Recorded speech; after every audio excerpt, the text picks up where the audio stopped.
Good morning everyone, welcome to Exillion academy. आज है 1 जुलाई 2025। हम करेंगे करंट अफेयर्स। ये पीडीएफ आपको हमारे टेलीग्राम चैनल पर मिल जाएगी, जिसका लिंक डिस्क्रिप्शन में भी है। चलिए मोटिवेशनल कोट के साथ स्टार्ट करते हैं। Doubt kills more dreams than failure ever will. मतलब ये है कि अगर आप फेल होगे किसी चीज़ में तो आप फिर से ट्राई करोगे और फिर से उठोगे, बढ़ोगे और सक्सेस हो जाओगे। अगर डाउट होगी आपको कि मैं ये नहीं कर सकता तो आप उसको चांस ही नहीं दोगे। इसका मतलब है आप उठो, चलो, दौड़ो और बेशक से फेलियर आए कोई बात नहीं, आप उसको ओवरकम करके और उस चीज़ को ठीक करके आप टारगेट अचीव कर सकते हो।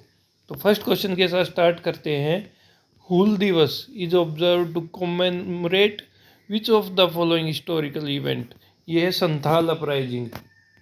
इसमें क्या हुआ था 1855 और 56 के पास जो संथाल रेवोल्यूशन हुई थी उसकी याद में ये मनाया जाता है। ये सिंधु और कान्हो दो ब्रदर थे और ये इनके सिबलिंग्स थे, चांद भैरव। और ये जो लेडीज़ थी ये ट्राइबल लीडर्स थी जिन्होंने महत्वपूर्ण भूमिका निभाई थी।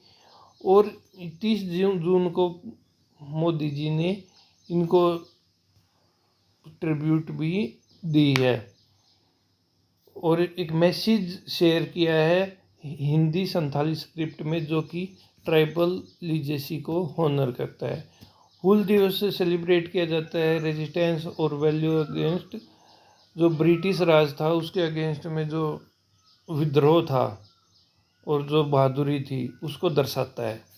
नेक्स्ट क्वेश्चन है, in India national doctors day is observed on. ये मनाया जाता है 1 जुलाई को, आज मनाया जाता है नेशनल डॉक्टर्स डे। ये मनाया जाता है BC रॉय, विधान चंद्र रॉय की बर्थ और डेथ एनिवर्सरी के उपलक्ष्य में मनाया जाता है। ये CM भी रहे हैं, वेस्ट बंगाल के फ्रीडम फाइटर भी रहे हैं और ये प्रसिद्ध फिजिशियन भी रहे हैं। ये दिन याद किया जाता है उनकी सेल्फलेस सर्विस और contribution of doctors to the society, और ये मनाया जाता है 1 जुलाई को। चलिए नेक्स्ट क्वेश्चन है, which company recently inaugurated it's first Indian made antenna manufacturing facility eight VVDN innovation park इन मानेसर। ये स्टार्ट किया इरेक्शन ने। इन्होंने VVDN पार्क जो मानेसर हरियाणा में है, इन्होंने फर्स्ट टाइम जो एंटीना बनाने की एक इंडस्ट्री स्टार्ट करी है, जो पहली बार कर रहे हैं ये। और ये लॉन्च की है यूनियन मिनिस्ट्री ज्योतिरादित्य सिंधिया ने। मिनिस्ट्री ऑफ कम्युनिकेशन के अंडर आता है, 30 जून 2025 से। और ये जो एंटीना बनेंगे ये एक्सपोर्ट होंगे, जिनको हाई परफॉर्मेंस नेटवर्क में यूज किया जाएगा। और ये initiative make in India to make for the world vision के तहत शुरुआत की गई है। यह है production linked initiative foreign direct investment और डिपार्टमेंट ऑफ टेलीकम्युनिकेशन के इनिशिएटिव के अंडर इसको बैक किया गया है। और यह जो टेलीकॉम है वो अराउंड 7% हमारे GDP में भागीदारी देता है। अगला क्वेश्चन है, what was the growth rate of IIP India index of industrial production in May 2025। ये कितना रहा है? ये 1.2% रहा है। 2024 के उसमें तो ग्रो हुआ है, पर ये 9 मंथ का लो है। मैन्युफैक्चरिंग सेक्टर में 2.6% ग्रोथ रही है, पर माइनिंग में 0.1% डिप कर गई है।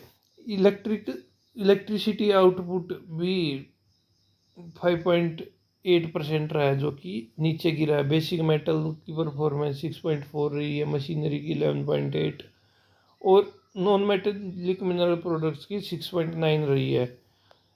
और ये डाटा शो करता है कि जो कैपिटल गुड्स हैं वो 14.1% ग्रो हुए हैं, और जबकि जो कंज्यूमर नॉन ड्यूरेबल हैं वो 2.4% श्रैंक हो गए हैं।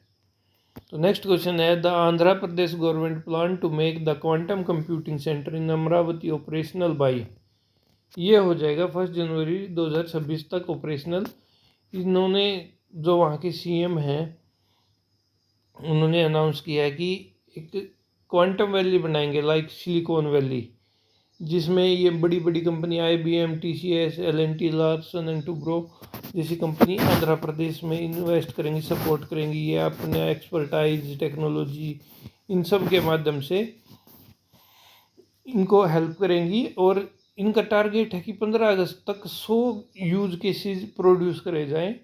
और ये है आंध्र प्रदेश गवर्नमेंट ये सर्विस व्हाट्सएप के थ्रू भी देने जा रही है।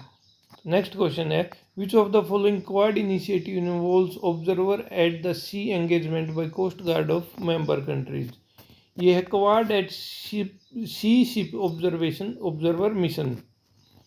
ये लॉन्च किया गया है कि जो मैरीटाइम में है कोऑपरेशन है उसको बढ़ावा मिल सके। और क्वाड में आते हैं इंडिया, जापान, US और ऑस्ट्रेलिया। इनकी जो बॉर्डर सिक्योरिटी वाली फोर्सेस हैं ये सब इनमें पार्टिसिपेट करेंगी।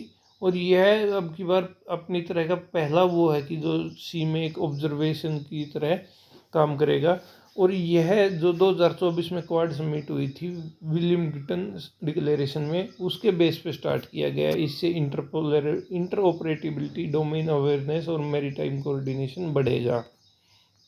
नेक्स्ट क्वेश्चन है, the wave X startup challenge 2025 launched by the government aim to develop which of the following. ये है मल्टी लैंग्वेज ट्रांसलेशन टूल भाषा सेतु। इससे क्या है, जो भाषा की खाई बनी हुई है उसको कवर करने में ये मदद करेगा। ये इंफॉर्मेशन एंड ब्रॉडकास्ट मिनिस्ट्री ने स्टार्ट किया है वेवएक्स चैलेंज, जिसके तहत बहुत सारे AI टूल्स बनाने को इनविटेशन दिया गया है कि ये डेवलप करो, जिसका नाम होगा भाषा सेतु। इसका फोकस रहेगा real time transition, transliteration, voice localisation. और यह 12 मेजर इंडियन लैंग्वेजेस को कवर करेगा। और इसमें कोई मिनिमम क्राइटेरिया नहीं है, ये ओपन फॉर ऑल है। नेक्स्ट क्वेश्चन है, biological E has partnered with which Chinese firm to produce the HPV-9 vaccine REC603। तो ये है जियांगसू रेबिको टेक्नोलॉजी। ये एक चाइनीज़ कंपनी, इन्होंने पार्टनरशिप की है हमारी इंडिया की बायोलॉजिकल ई कंपनी के साथ कि ये HPV-9 वैक्सीन REC609 वो मैन्युफैक्चर करे। तो HPV का है ह्यूमन पेपिलोमा वायरस, और ये चाइना की एक कंपनी है। और यह है टेक्नोलॉजी और drug substance to be provided by रेबिको, ये सब प्रोवाइड ये करेगी। और बाकी जो फॉर्मुलेशन, फिलिंग और पैकेजिंग है ये बायोलॉजिकल ई के द्वारा की जाएगी, जो इंडिया की कंपनी है उसके द्वारा। Which company has been selected as the project implementing agency for Bharat net phase 3 NER2 project to package 15। ये है ITI limited. Indian telephone industries limited, ये एक PSU है इंडिया का, जिन्होंने BSNL के साथ ये प्रोजेक्ट साइन किया है। और यह है USOF scheme, universal service obligation fund scheme के तहत काम करेगा। इसमें 8 नॉर्थ ईस्टर्न स्टेट को इंक्लूड किया जाएगा। और इस कॉन्ट्रैक्ट की वैल्यू है 1901 करोड़। तो इसमें ये कैपेक्स प्लस ओपेक्स, मतलब कैपेसिटी बिल्डिंग और ऑपरेशनल मैन्युफैक्चरिंग, और उनमें इसकी कॉस्ट ये रहेगी। भारत नेट का एम है कि जो रूरल एरियाज में है वहाँ के, नॉर्थ ईस्ट के, वहाँ तक डिजिटलाइजेशन हो, इंटरनेट फैसिलिटी पहुँचाई जाए।